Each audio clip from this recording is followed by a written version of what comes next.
Welcome to Dividend Talk, podcast episode 11. Our top 5 portfolio holdings.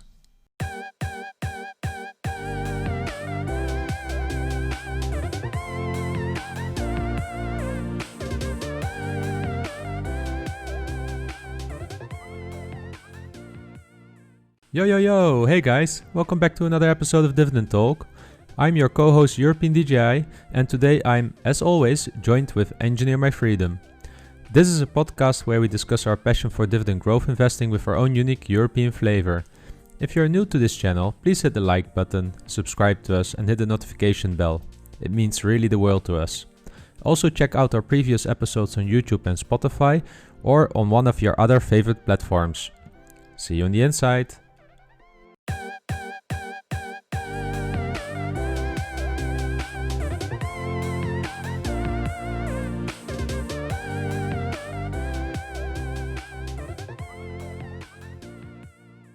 Hey EMF, another week has passed again.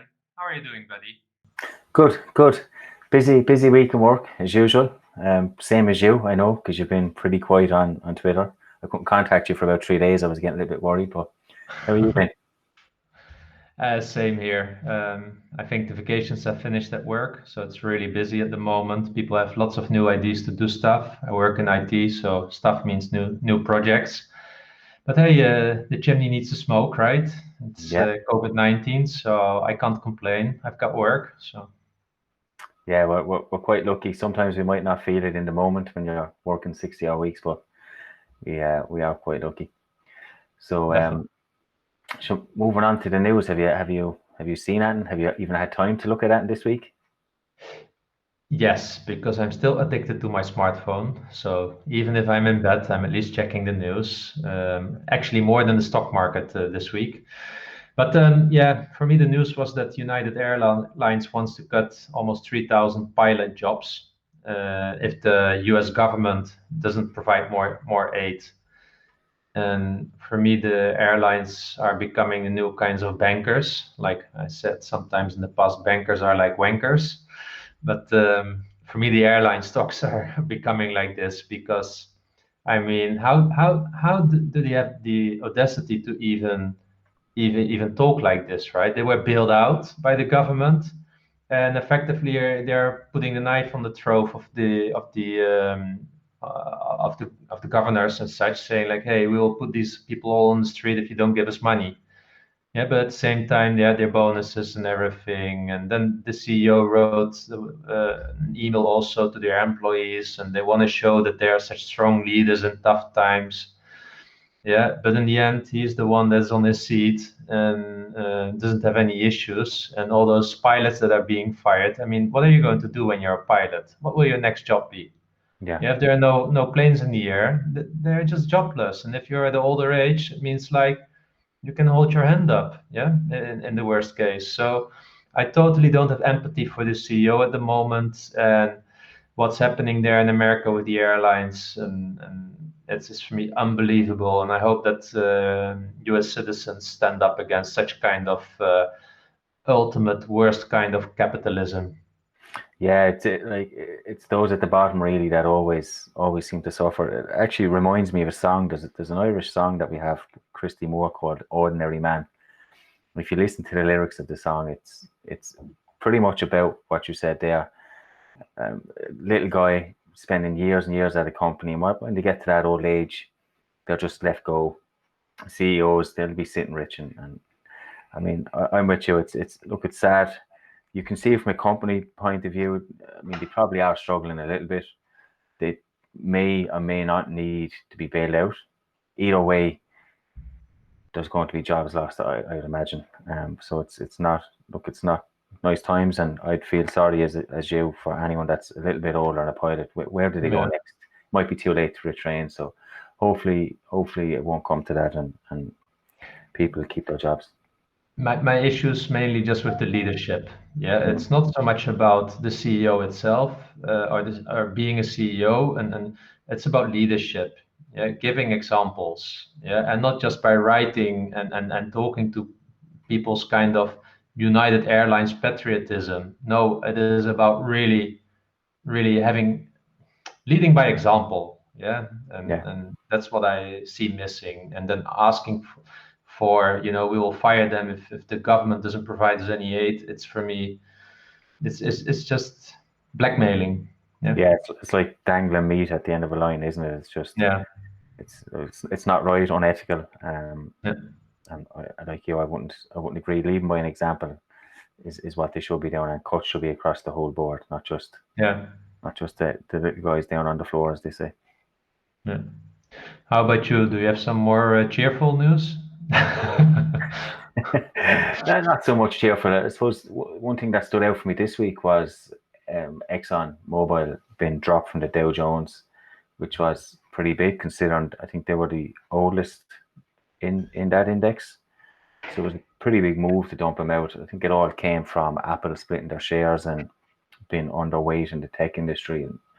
But they've also been dumped from a major fund called Storebrand. I think are they Danish or Norwegian? Somebody might correct me on that, but they're Scandinavian fund, and they've dumped them because they are lobbying against climate change. So it's funny that we were just talking about ethics there, and I suppose I'm in a WhatsApp group in Ireland, FY WhatsApp group, and last week there was lots of conversations about ethics and ethical investing, and it just seems to be a topic that maybe worries a conversation on its own, but it's certainly coming up more and more within investors, and we're starting to see at least some reaction, and will companies that are going against that, like Exxon, will they be punished more in the future? So it's something that we've spoke about briefly before, but something I'm going to keep a little bit more of a closer eye on, and maybe more ethical investing may be the way forward. The second piece then that kind of stood out, there was an article by, I think it's DJ Thomas, so it's Accumulated Wealth is the name of the blog, but it stemmed from, I suppose, the Fed basically stating that they're happy if inflation rates increase. So before they wanted to keep the inflation under 2%, and now they've conceded that it's been too long for so long that they're happy for increases. So we're probably going to see inflation increasing to maybe 2.5, 3% in the near future. And he has an interesting take on it on his blog, and what investors should do and what type of stocks that will do well in an inflationary environment, such as value stocks will outperform growth stocks all day long. And he has an interesting take then on bonds. Before, bonds used to be the way to go, but the blog is kind of saying that that's kind of outdated now, and it's probably not a good strategy. So it's an article worth checking out, I suppose. But they were the two things that stood out for me this week. Well, I find specifically the first is Exxon. I mean, what can I say? We'll talk maybe later a little bit about that. But the second one I find really interesting, and sometimes I have a feeling that these are kind of like dead cat bounces, from the Federal Reserve. Yeah, I think they're really at the end of their how is it, recession playbook. They're now effectively buying the stock market, so you cannot even speak anymore about a free market if the Fed has such a big handle in it. So, and I'm a big fan of Ray Dalio, and who was saying that we're at the end of the debt cycle. And I'm not too optimistic about it, but hey, that's investing, right? We can play this. We can play on this. We don't need to be out of the market. We can just play on this, and let's see what it does. I think in the end we need population growth, but the planet is too small for that. So inflation will be a struggle generally. Yeah, it's going to be an interesting end to the year, I suppose, and how they're going to tackle this. I'm not quite sure yet, but I'm sure we're going to see inflation raise across the board in the US and maybe in Europe too, and the UK. So I'm expecting it, but it's just trying to evaluate then how I'm actually going to play that is suppose the question on my mind. Yeah. Okay, cool. Interesting. Hey, let's go to our main topic from today. So maybe for the listeners, we decided today to have a topic about our 5 biggest portfolio holdings. I personally get quite often some questions in general about the holdings. So I thought that, let's just share the top 5 holdings, give a little bit of the size of that in our portfolio, why it is like that. So EMF, would you like to start? I'm very interested in what your top 5 holdings are. Yeah, of course. So my top holding is AT&T, and I think I spoke about this before, that they held over 10% of my portfolio. So they actually hold 12.63%, which is quite high. And it's not something that I'm totally comfortable with, but it is a consequence of being in the accumulation stage and investing monthly. So we're going to get little skews like this every now and again, but they are the top holding. And then going down the list, we have Realty Income, we have Altera, ADP, and 3M. So they're all, one thing you'd probably notice with the top three anyway is that they're high yielding companies, AT&T, Realty Income, and Altera. So they're very high yield companies, and it's probably what attracted me. I picked up most of these in my early stages, I suppose, of this investing journey. And as you know, that I'm going through each company as much as I can at the moment, and trying to weed out who I don't like. So at the moment, I have yet to go through them in detail, in as much detail as I like. So maybe in 6 months' time, when I have my whole portfolio done, I might try and change them weightings. But at the moment, I'm quite happy that they're all good stocks. I'm surprised with 3M. I'm actually quite surprised that Johnson & Johnson were not there, because I speak about them a lot. I thought I had more of their shares, but they seem to be someone I talk about a lot. And then when it comes to buying, I buy somebody else. I don't know why. So, but it's something I might want to change. But I mean, they're decent stocks for me. I suppose they take up total 36% of my portfolio, which is not bad. I have 40 stocks in my portfolio, which I'm trying to whittle down to 30. So maybe that their position will probably grow over the next few weeks, maybe next few months.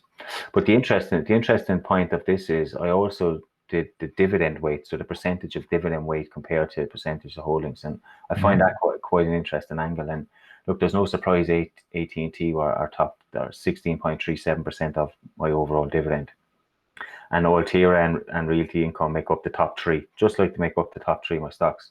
But what kind of interested me a little bit more was that British American Tobacco and Lidl, Basel Industries, they are 4th and 5th, even though in my overall portfolio they're 8th and 10th position based on portfolio weight. So it's interesting to see who's paying me my dividends and how much of my dividends. And those 5 companies make up nearly 50%, 47% of my dividends paid. So it's quite skewed to those companies. So it's something that I'll definitely have to even out a little bit more over time. Do you also, for instance, because AT&T is 16% of your dividend income and also 12% of your total portfolio, do you also then pay special attention to AT&T? Is it, for instance, the first one that you look into when there's news or something like that? How do you manage that?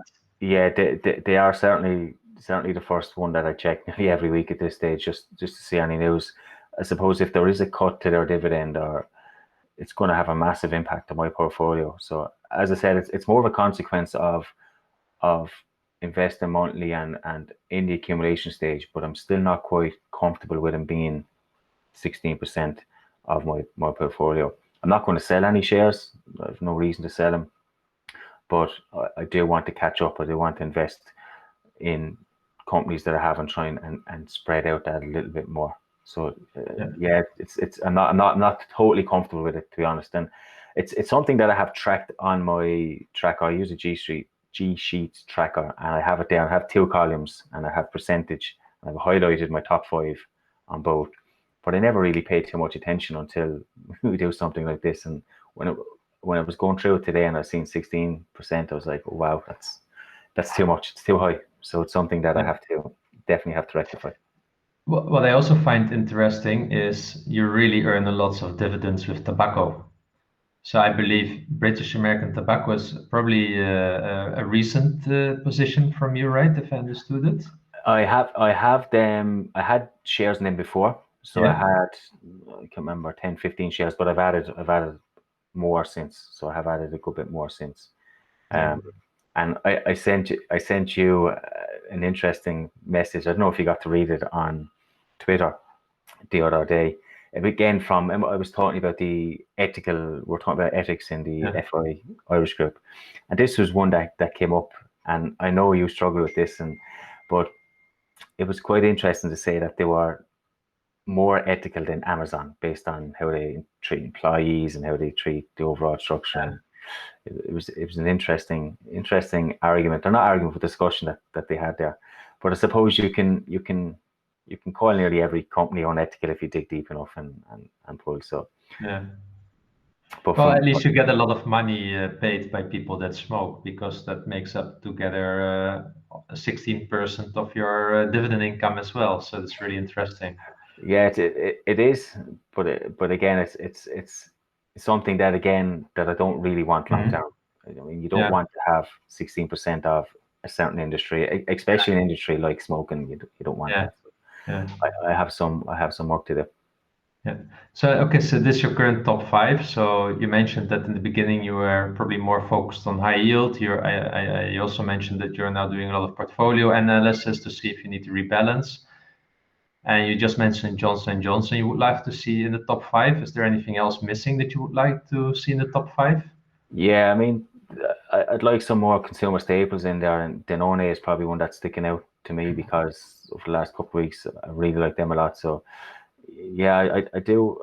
Johnson & Johnson, I want some healthcare, and Danone definitely in there. And then from there, I'm happy enough with Realty Income. Maybe one Altiera or British Tobacco, one of them, as I don't mind one stock in there, but certainly not two. But yeah, Danone and Johnson & Johnson are two that I'm definitely probably going to build up a little bit more. Cool. Good. Very interesting. I find this, and it's really, it's actually a really nice exercise to do, right? Yeah, I believe so, because if we didn't have this, I would not have done this exercise, and probably happily just plod along. So it's good. It's now forcing me to look at my portfolio and say, okay, this is not right, or this needs to change. So it's I'm glad we've actually done it this week. Yes, I actually check this quite often. My top 5, because I want to understand what I own and where my risks are in the portfolio. And I think Royal Dutch Shell's dividend cut was one of those examples where I knew it and where I kind of felt that it could come. But at least I made a conscious decision to be it like there, right? It didn't come as a surprise to my portfolio. Yeah, I suppose to analyze my portfolio, I was using the beta, so I was just trying to get a quick snapshot of my overall portfolio and how volatile I'd expect it to be. So I was using the beta, which is okay, but I can see now that it's obviously not enough because I've not diversified enough, and I do some portfolio attribution as well. And look, I knew there were some issues that I had to address, but this is just kind of compounding it for me and just staring me in the face saying, okay, you need to do something. Cool. So that's my top 5. How about yours? I'm expecting yours to be more of a European or European flavor. Well, don't hold your breath. So my top 5 makes up around 36-37% of my portfolio. I believe I've got like 35 or 36 companies in my portfolio. So again, it's here like yours. A small amount of companies really make up high value of my portfolio. And this is also because I'm in the accumulation phase. I typically wait until companies dip, and then I buy a lot of them, let's say in several months. So my top company is Microsoft with 9.4%. I bought it at the time at around $45, and I just really regret that I didn't buy more at the time, because I guess I have a yield on cost of almost 4 or 5% now. I remember them adding more at 80, and then now it's a bit higher with 200. So if you look at my the money I put in and it just grew to this position really rapidly because the tech stocks. And that's also with my third. I will soon go back to the second, but my third is Apple. I bought Apple at around $135. I think I own 20 shares or something like that. But yeah, now grew to $500. Yeah, so it's straight away 10K. So with that, it became my third position with 6.8%. My second position is a European company. It's Ahold Delhaize. It's the supermarket chain in the Netherlands, Belgium, but it's also earning a lot from the United States. It's around 7.4%. And that's a company that I'm really proud of, that it's in my top holdings, because I just love this company. On the fourth position, it's Unilever at 6.5%. I would love still this to be bigger, so I'm waiting until it gets below 45. For me, Unilever below 45 is the same as AT&T below 30.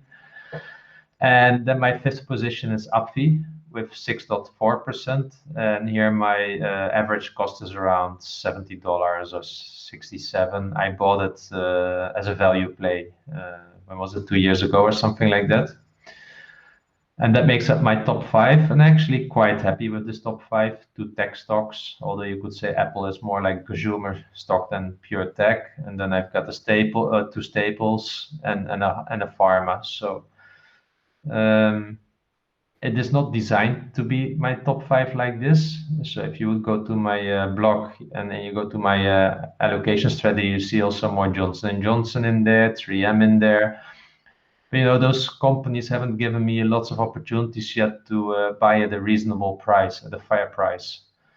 Yes, so although Johnson & Johnson is probably on place 7 or 8 for me, I wish it to be bigger. And I've got a few more of those companies. Then when I look at actually my dividend income, that looks totally different.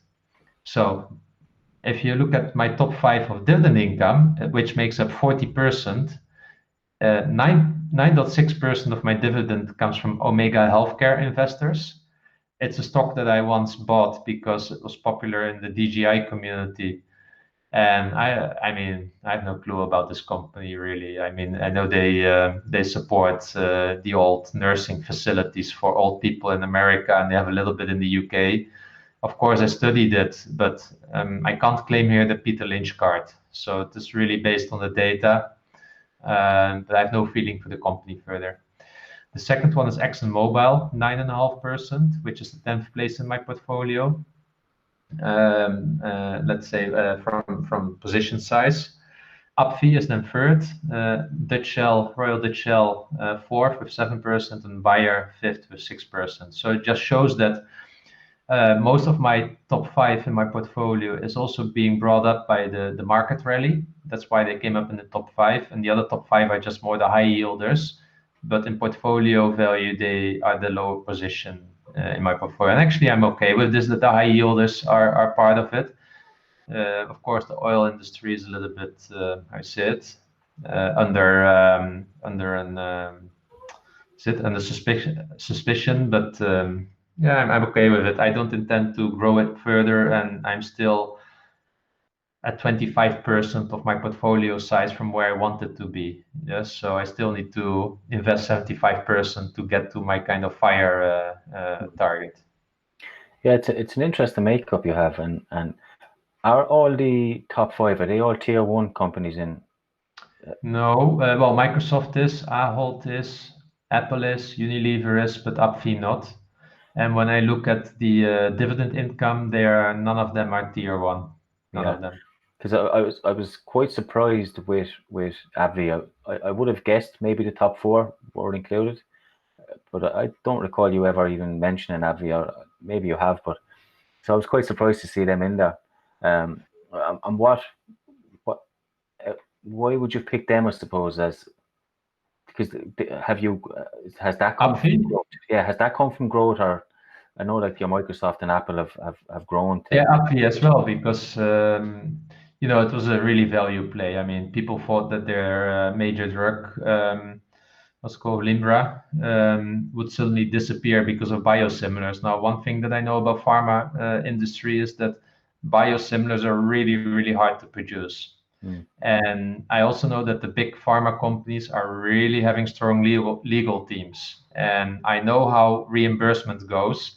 It's just a war zone of lawyers fighting each other to disqualify the other person's research or the other company's research. So all these things are in delay. So the company was overreacting. I could pick them up I think I bought them between $60 and $70. Okay. And I straight away went into my full position size there. What I think AFI could be, and it's a tier 3 company for me. It is now full position, and that was just like once in a decade opportunity to buy this company. So hey, why not? Yeah, good spot. And in terms of your dividend, I suppose that the highest that you have is Omega, which is nearly 10%. Is that the max that you'd like to go, or is it too high? Or typically, at the moment, I don't really care because I'm in accumulation. But you need to know that I had 300 shares in it. Yeah. And it went to 40. I sold 100 shares, so I have still 200 shares in it. And now it is a full position size, so I leave it like that. So I bought a little bit more than I actually wanted to be at the time, because it was also really a value play. But I sold then 100 shares, and with that sacrificed some dividends and reinvested elsewhere. Oh, it went too big for me, and I like I told you, I don't know the company well enough, so I didn't want it to stay that big. Yeah, and is that something that you typically do then? Is over? I know you have your full position, but would you overbuy in that position if it is a value pay to typically sell some? Yeah. If it's a no-brainer, yes. If it's a no-brainer, I could do that. And I remember then at that time when I buy, it might be full position size, but if it then doubles, it becomes twice as much as I wanted. And then I really think like, okay, is this correct? Is this still fair value or not? And then I might trim things because it doesn't need to be so big for me. I know exactly what my target value should be there, also related to the dividend income that I expect from it. Yeah. And if it's way above that, I usually just sell it and reallocate elsewhere to really go to this balanced portfolio. Yeah, that's a really good concept, and look, it's probably something we will discuss on an episode by itself. But I'm definitely interested to hear more about that. It's interesting to me anyway. So what I would like to just say to our listeners, right? If you haven't done yet, do this exercise for yourself. Just check out what are your top 5 portfolio holdings and how much do they make up altogether, because you might be surprised that suddenly you have also like EMF and I 40% just by 5 companies out of 30 or something like that. And I would say those are the companies that really require your attention, because if you are sensitive, for instance, to how the value increases or decreases, I mean, that's where your sweat money is in, right? All your hard-earned money is in those stocks. So for me, it is really important to at least keep really focus on those 5 then, and follow the news because you might otherwise pay a lot of attention to stocks that you don't even own but would love to own. But that sounds a little bit to me like sometimes like penny wise, pound foolish, I think the British say. Yeah. So I would recommend for everyone to just do this on a regular basis. Yeah, I couldn't agree more. And as I said, it's not something I would have done before we decided to do this topic, and I'm glad we've done it. And it's probably something I'm going to put in my calendar now to do on a more quarterly basis to really focus in on this. And as I said, having a large amount in one company, which might surprise you. You might have a bigger position than you realize. It's certainly uncomfortable for me. So I'm sure there's 1 or 2 listeners that might fall in the same boat. So definitely recommend giving it a go. Cool. So let's close out this section and go to the next part of our podcast. I believe we have some listeners' questions. Yeah, we do. And I got one today on Twitter from a guy called Michael Griffin. And he listened to our last podcast and he was quite interested in Danone. And we know we've mentioned it before, but his question was how to recoup taxes from the French government. And I kind of said to him, like, I haven't done it yet, so I'm not 100% sure, but I know you're going to go through that process and you've probably looked into it a little bit more. So I said I'd ask you live on air and see how we actually go about that, or if you have any advice for him. Yeah, what I will do is probably, because this is not not easy, but I found an article the other day which describes it a little bit. So it provides the link to where to recoup it and how to do it. It seems to be a rather slow process. I'm not sure actually whether you need to know any French or whether they also support it in English. So I cannot, because I didn't went through it myself, but to help him answer that question, I will share the link to that article that I found, or to the French website where it's written down, so that he can do it. Because it is important indeed, if you invest in the French companies, your broker probably takes 30% of dividend, while as a foreigner you only need to pay 12.8%, right? So you want to get that, what is it, 22% or something like that back. Yeah. Yeah. Or sorry, 18%. You want to get that back.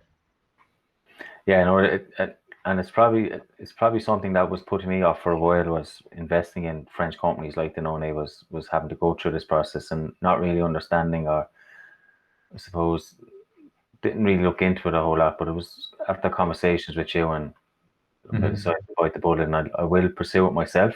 But that's going to be this time next year. I've only a small position in them at the moment, so I know you're planning on going through it and going to write your own blog post on it. So I'll very much look forward to that. But I suppose if you put up that link, it would be helpful to Michael and maybe others. I will do that.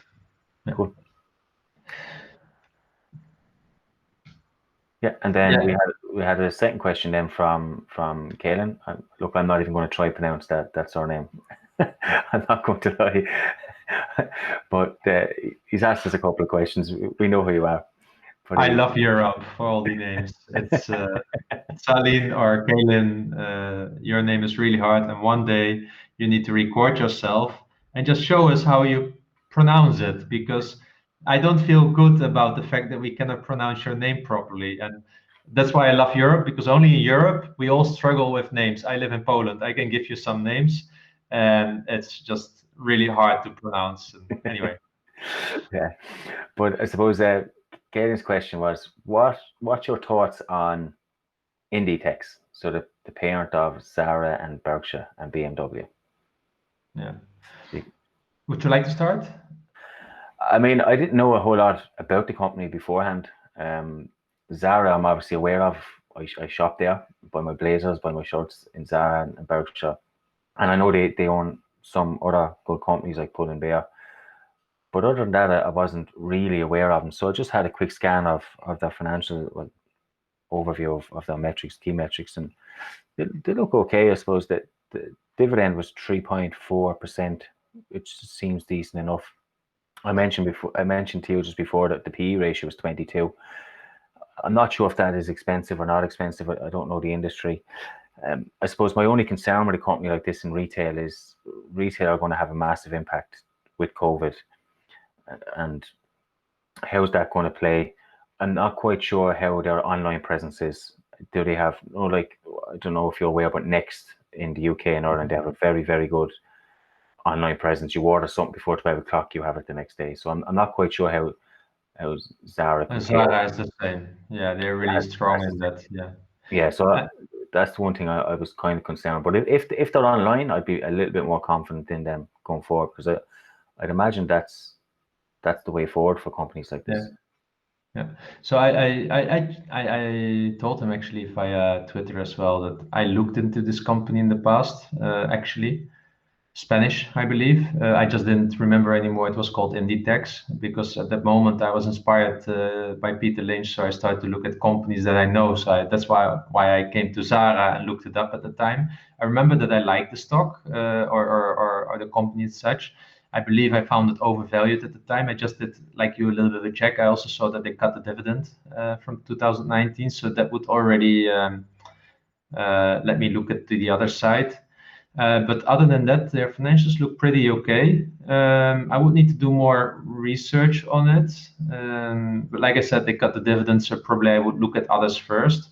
But I think from a screener point of view, all the rest looked quite okay. So I would say this is a company there to stay, Sarah. If I also see, like you mentioned, around online presence, they have a really strong one. They're Their brand power is really strong. I mean, I'm also a person who goes a lot to Zara. It's just easy, value for money. I'm just afraid that it's not made by Spanish children, but by Chinese children. But that comes back to ethical investing again. Yeah. So yeah, it sparks my interest, but not really as a dividend growth stock. But I actually find the second part of the question much more interesting, BMW, because I'm not investing in car companies. I invested in General Motors in the past. It was really a value play at that time. It was on a 6 PE, high dividend yield. But it didn't go anywhere for 3 years, so I sold it again. And I started to learn more about, by having that position in General Motors, I started to really look more into the car industry. And for me, it's just cyclical. I mean, when there's a crisis, nobody buys a new car, postpones it. So as a dividend growth investor, investing in car manufacturers just doesn't fit my profile. I don't know any manufacturer that I would like to own as a dividend growth investor. Yeah, I would be saying very, very cyclical. And I suppose if you're going to get in, it's probably when recessions or when people are not buying cars, and they'll be at an all-time low, because look, when nobody has money, I suppose a new car is the last thing on your mind. So Yeah. I don't own any car companies. I haven't even looked into them. So I'm like that. But it is interesting that they own BMW as well. I would never pair that together. Yeah. I love BMW, by the way, driving it. Do you drive a BMW? Not anymore, but I had one and I loved it. Good cars. Yeah, great cars. I never had one. More of a Land Rover kind of guy, but BMW. I will pull you away. Okay. Thanks, Salim, for asking these questions. You really made us think, and I love that. Yeah. So let's go then now to our favorite section of the week, the stock picks. What's your favorite? What's your stock pick for the week? So I'm going to be really, really boring again, and it's the exact same as last week. It's Danone. I suppose we've discussed them maybe on 2 or 3 episodes here, so I don't really have much else to add to it, other than they're a really good price at the moment. I think even from where I bought some last week or the week before, they dropped another 1 or 2%. So I'm probably going to dip back in again, maybe at the start of next week. So they are on my list, and I'm really interested to hear your stock pick. I actually, my stock pick is a really interesting one, and what I would like to do with this stock is actually the same as Ian Loppuch does, and also Russ from Depot Dividend started to do. They started to buy every week a stock, and I think for Ian Loppuch it's Starbucks, for Russ it is Pepsi, and they just do this every week just to get into this rhythm. So I'm going to also do this with this stock. I'm going now every week to pick up some shares, and my stock pick for the week is also Danone. I mean, around 55 euros. It's just too hard to ignore. So I thought, like, okay, what to do with it, because I'm also looking at other stocks. I thought, like, you know what? I don't need to every time take, let's say, more. I can just do it every week, and I like that idea of every week. Let's say, take 2-3 stocks of it, and just accumulate over the remainder of the year. So I'm going to do the same, but then with Danone. Interesting. It's an interesting strategy as well, isn't it? Buying stocks every single week. Yeah. I don't know if it's good or bad. I'd love to compare the data and see how it compares. But you're dead right. Like 55 euros is too hard. I think they were nearly dipped to 53, 54, 53. So it's too hard to ignore at the moment. Yeah, and I'm just going to do it for the fun. For me, Danone around these prices, I can almost buy blindly. I've done my homework, and yeah. Very good. Cool. So I hope we inspired others as well with our boring stock pick of the week. But I hope it creates lots of wealth in the future. Me too. Now, that brings us to the end of the show. That brings us to the end of the show. So thank you everyone for listening. EMF had a great time again talking to you. We should really one time do it really in a pub, after COVID, with a pint, and then I would love to do that. Yeah, and I suppose last week we had the quiz as well, which it was lots of fun. You meet some people and you get to chat about stocks. But I suppose one of the things feedback that came back was that they enjoyed the YouTube videos that maybe some of the listeners on our podcast Spotify won't see. On our YouTube, we do have slides. We put up the slides of our stock picks and the metrics around them, and we'll probably put up slides with our portfolio holdings and stuff like that. So if there's something that you need more clarification on, we have chapters in the YouTube channel as well. You can just go straight to that after listening, and you'll probably see a little slide on it, or go to our blogs or contact us on Twitter and we'll send it on. But we always put images there as well to support what we're talking about, just to help you along.